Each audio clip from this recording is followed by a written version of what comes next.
Super checking শুরু। আসবে উচ্চপদস্থ অধিকারিকরা। রাজ্যের প্রায় ১১ লক্ষ মানুষকে বাংলা আবাস যোজনা প্রকল্পের আওতায় পাকা বাড়ি তৈরি করে দেওয়ার উদ্যোগ নিয়েছে মমতা বন্দ্যোপাধ্যায় সরকার। এই প্রকল্পের মূল লক্ষ্য হলো উপভোক্তাদের জীবনযাত্রার মান উন্নয়ন করা এবং তাদের মাথার উপরে একটি স্থায়ী ছাদ তৈরি করা। রাজ্য সরকার অক্টোবর মাস থেকেই প্রকল্পের উপভোক্তাদের তালিকা চূড়ান্ত করার জন্য বিভিন্ন পর্যায়ে সমীক্ষার কাজ শুরু করেছে।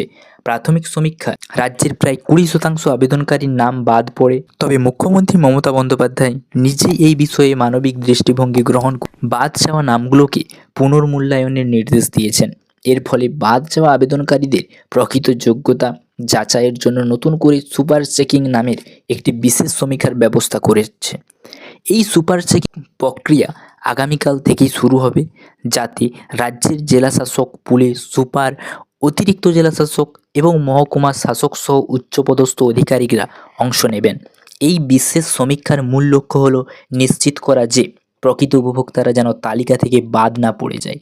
সুপার চেকিং সমীক্ষার কাজ আগামী ৭ই নভেম্বর থেকে ১০ই নভেম্বর পর্যন্ত চলবে, কারণ এই সময় সরকারি ছুটির মধ্যে বাড়ি বাড়ি গিয়ে কাজ করার সুবিধা থাকবে। যেসব গ্রামবাসী প্রকল্পের যোগ্যতা অর্জন করতে চান তাদের জন্য এই সময়টি গুরুত্বপূর্ণ, কারণ সরকারি কর্মীরা বাড়ি বাড়ি গিয়ে তাদের অবস্থা যাচাই করবেন। প্রথম পর্যায়ের সমীক্ষার পরে অনেক বিভ্রান্তি দেখা দিয়েছিল, কারণ অনেকে যাদের পাকা বাড়ি আছে তারা সমীক্ষার সময় গোয়ালঘর ও রান্নাঘরে আশ্রয় নিয়েছিলেন।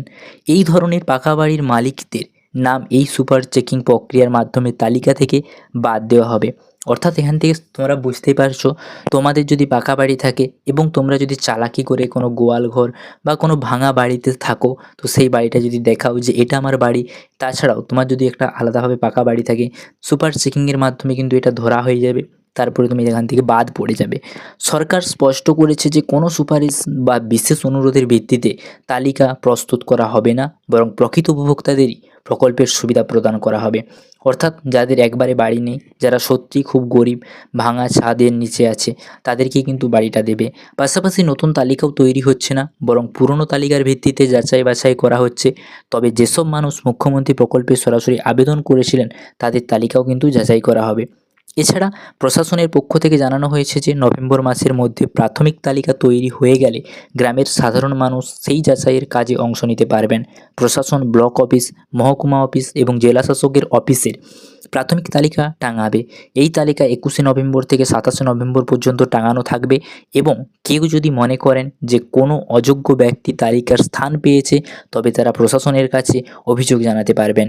এই অভিযোগের ভিত্তিতে প্রশাসনের অধিকারিকরা ফের যাচাই করতে ওই ব্যক্তির বাড়িতে যাবেন। রাজ্যের সরকার এই বছর ২০ ডিসেম্বর থেকে প্রথম কিস্তির অর্থ বিতরণ প্রক্রিয়া শুরু করতে চায়।